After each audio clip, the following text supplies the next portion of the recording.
Hello, friends. This is Emily Francis. I am here to bring you a story. Of course, this story is part of the Saddleback kit that I received for my classroom, and I thought I would share that with you. The description for the book, you will see it on the comments, but here is a little bit about it. Okay, so Juan is overweight. Overweight means that he is really chubby. So he knows that he's not healthy. His doctors have warned him that he is headed toward a life changing disease called diabetes. But it is often, he feels like food is his only friend. Can he break the habit of being unhealthy? It's a cycle eating habit.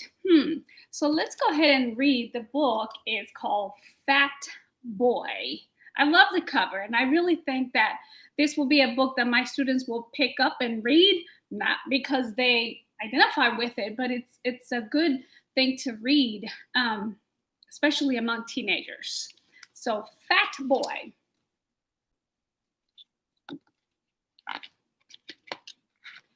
It is the first day of 10th grade.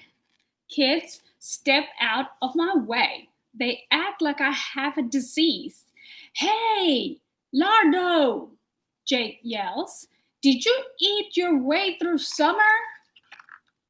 Guess they're making fun of him because he's back from school from summer vacation and he's gained a little weight. Jake and his friends laugh. Ha ha ha, I say, very funny. I feel so lame. I wish it was still summer. I see the soda machine. I want a soda. I tell myself, no.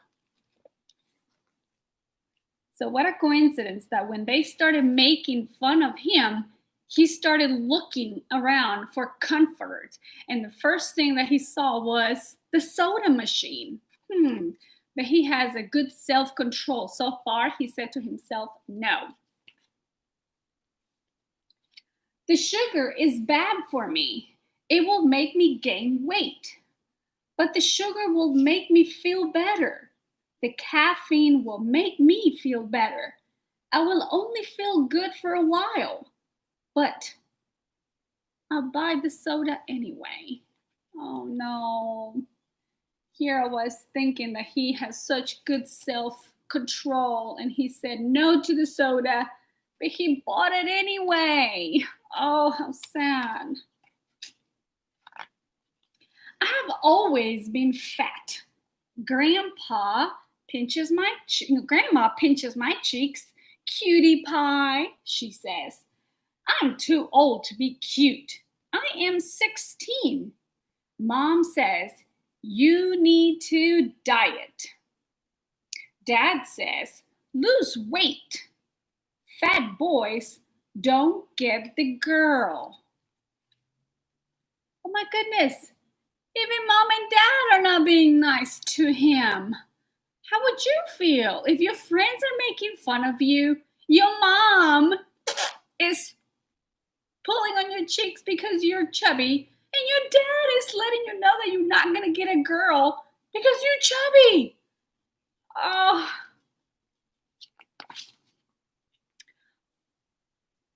But they're heavy too. Talking about mom and dad. They do not diet. They do not eat right. My doctor shakes his head. You have high blood pressure. You have crud in your blood. You will get diabetes. What he says scares me. Well, if a doctor is looking at me like that, I would probably be scared too. I need to lose weight. I know this. I know how. I have to eat less. I have to eat the right foods. I have to be more active. I try. I try all the time, but it is so hard. Last year, I lost 10 pounds. I tried out for football. Jake looked at me. You must be kidding. Coach said, lose 30 more pounds. Then I went to the soda machine. That machine is like my best friend. How lame is that? So when he went and tried out to work, to play football, American football, the coach said, yes, but you have to come back when you lose 30 pounds. Oh, that must have made him feel bad that he ran to the soda machine. So think about this. When his friends made fun of him, what did he do? He ran to the soda machine for comfort. Now his coach is telling him that he needs to lose weight. What does he do? He runs to the soda machine. So it looks like whenever he feels uncomfortable, whenever he feels sad or depressed, the first thing he does is he goes to, yes, the soda machine. Remember that soda machine? And of course, you find those everywhere. Only food makes me happy, so I eat. I gain more weight. Kids tease me more. I feel worse. I eat more. It is a circle that does not end. Oh, a circle. They bother him, he eats. They tease him, he eats. They make him feel bad, he eats. That's the circle he's talking about, a cycle. Circle and cycle is the same. So it goes around in it. So now we know his reason. Why does he eat and why does he go for the soda machine? Is when they bother him. Or when he doesn't feel good about himself. I finished the soda. I walk into health class. I sit next to Doug. Ivy comes in. I watch her during class. She talks to the girl behind her. She smiles. Ivy has a pretty smile. Stop drooling, Doug said. Why did Doug tell him to stop drooling? Because I bet you he likes her. Uh-oh. Remember what his dad told him? That he's not going to get girls if he's chubby? Oh, that's not good. I hope he doesn't think that. I went to ask her out, I say. I want to ask her out, I say. He laughed. Right. That will never happen. Yeah, I say, I know. Then Ivy looks at me, but her eyes go past me like I'm not there. I am just some fat kid. Oh, poor kiddo. He's starting to feel awful. Oh, what is he going to do now? Oh, that makes me sad. It makes me mad. It makes me want to eat. I go to the lunchroom. I get pizza, 3 pizza slices. Doug says, have you ever eaten a salad? Sure, I say, but they taste like nothing. And the servings are small. So why is he eating 3 slices of pizza?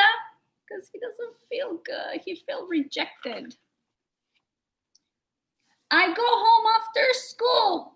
Oh, look at the picture. What is he going to do? I try to study, but I'm bored. I feel hungry. I feel empty. I go to the kitchen. I eat ice cream. Then I play video games. I don't think he feels empty of food. He says, I feel empty, so he eats, But I think he feels empty for attention, empty for somebody to like him, empty of feeling good about himself, not empty about food. I think he's a little confused. Mom works late. She comes home with big bags of fast food. Fast food, like McDonald's, Taco Bell, Burger King. That's fast food. No time to cook, she says. I eat 2 burgers. I drink a milkshake and I eat fries. I am mad at myself again. So he eats because he's mad. He eats because he's sad. And after he eats, he's mad and he's sad at himself for eating. The next day, I sit in a health class. Miss Ling says there are good foods and there are bad foods. Do you know which ones are good and do you know which ones are bad? Sometimes we eat the bad, right? Fruits, grains, vegetables, protein. Duh, I know all of this. I tune her out. I watch Ivy. Miss Ling stops me as I leave class. Tune her out means that he was not paying attention. He was looking at the girl. Remember the girl that he likes? He was not listening to the teacher. Juan, she says, can we talk? I shrug, like saying, sure. I think she will scold me. She will tell me to lose weight. But she says, do you like dogs? I look back at her. I guess, like a dog. Woo, woo, that kind of dog. I wonder why. Why did she ask that? There is a shelter, she says. It is a place for stray dogs. A stray dog is a dog that does not have an owner. You know how the dogs have a collar? It tells you who they belong to. A stray dog, they live on the street or they have been abandoned and nobody owns them. It is a place for stray pets. They need people to walk dogs. Can you help? I think I see the teacher's idea behind this. She's trying to help him. And a good way to help him is to not to get on him for being fat, but to give him something that will keep him busy and help him. Why me? I ask. Why not you? She says. She tells me more about the shelter. What do you think? Give me thumbs up if you think yes, he's gonna go help the shelter to walk the dogs, or nah, he's not gonna go. He's not interested. Ready? Tell me yes or no. 3, 2, 1. I think he is gonna go just because he needs something to keep himself busy, or maybe just to check it out. We'll see. The shelter is near the school. They need people a few days a week. Think about it, Miss Ling says. Those pets need love. I go home. I play video games. I eat too much. I get mad at myself. Oh boy. I think about the shelter. I think about the dogs. This is a trick Miss Ling wants me to be active. It's moving. He understood. I knew it. See, I think she was doing that too. She was playing a trick on him, but it worked out. It is a way to get my mind off food. I do not like tricks, but I do not like being fat. Is he gonna go? No? Let's see. The next day, I go to the shelter. I just want to check it out. It's busy. It is loud. No one sees me. I turn to leave. Then a girl says, "Hi, are you here to walk dogs?" Oh, maybe he's going to do it. I nod. "Me too," she says. "My name is Sandy." Sandy is about my age. She takes me back to the cages. There are so many dogs. They bark at us, they wag their tails. Sandy clips a leash to a collar. He's gonna go walk the dogs. Oh, how interesting. "This is Grunt," she says. She hands me a leash. Grunt is a big black dog. He jumps up and down. "He's too strong for me," she says, "but I think you can handle him." We take the dogs outside. We walk them. The dogs sniff. They tug at the leashes. They are so happy. Sandy and I talk. We laugh. She's nice. I am at the shelter for an hour. We walk lots of dogs. I do not think about food once. Why is he not thinking about food? Because he's busy. He's looking at the dogs, he's walking, he's talking to someone. So he's not even thinking about food. I work at the shelter a lot now. I even go on weekends. I have lots of little weight. I have lost a little weight. I eat a little less. At lunch, I eat more salads. At home, I eat more fruits. The school says they may get rid of sodas. I am okay with that. I spend less time at that machine anyway. It is not my best friend. It never was.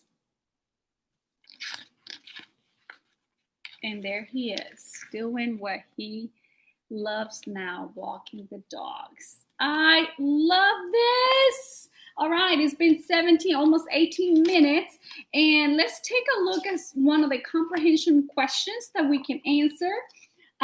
It says, do you think this book is a fair representation of why some kids eat too much and are overweight? So is this book something that represents somebody else's life or teenagers today? And I agree. This book does represent what is happening right now. Some kids might be at home all day just playing video games and not feeling good about themselves because they're not interacting with their friends. They are not learning. They are just at home and maybe in a dark room, just on social media. And that may lead to a desire for comfort. And instead of doing things that can make them feel good and healthy for their lives, they run to food, like our character here. Food was his best friend. Every time somebody made him mad, he ate. Every time somebody made him feel sad, he ate. So think about what is leading you to the refrigerator or the pantry, and what's making you eat more than what you should be eating. And think about the kinds of food that you're eating. And hey, listen, I'm Latina. I eat all sorts of fries and also,